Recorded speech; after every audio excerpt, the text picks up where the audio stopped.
सुबह शहर की एक गैस एजेंसी के सामने लंबी लाइन लगी थी। लोग परेशान थे क्योंकि अंदर से बार बार एक ही आवाज आ रही थी, गैस खत्म हो गई।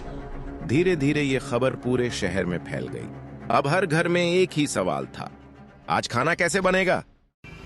उसी शहर की एक छोटी सी गली में एक लड़का रोज सड़क किनारे बैठता था।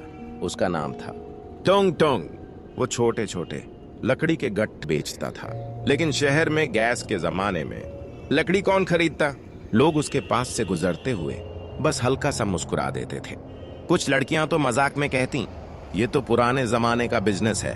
और तुंग तुंग बस चुपचाप बैठा रहता, क्योंकि पूरे दिन में कभी कभी एक दो गट्ठर बिकता था। बस शाम को जब वो घर लौटता तो उसकी माँ खांसते हुए पूछती, बेटा आज कुछ बिका। तुंग तुंग हल्की मुस्कान के साथ कहता, हाँ माँ थोड़ा बहुत। लेकिन सच ये था कि उसकी माँ कई दिनों से बीमार थी और तुंग तुंग के पास इलाज के पैसे भी नहीं थे। फिर एक दिन अचानक शहर में बड़ी खबर आई, गैस की सप्लाई बंद हो गई। एक दिन, 2 दिन, 3 दिन, अब पूरे शहर की गैस लगभग खत्म हो चुकी थी और अब लोगों को मजबूरी में लकड़ियों से ही खाना बनाना पड़ेगा। अगली सुबह जब तुंग तुंग अपनी दुकान पर पहुंचा तो उसने देखा उसके सामने लोगों की लाइन लगी हुई है।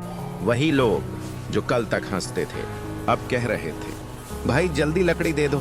कुछ ही घंटों में उसके सारे गट्ठर बिक गए और पहली बार तुंग तुंग की जेब पैसों से भर गई।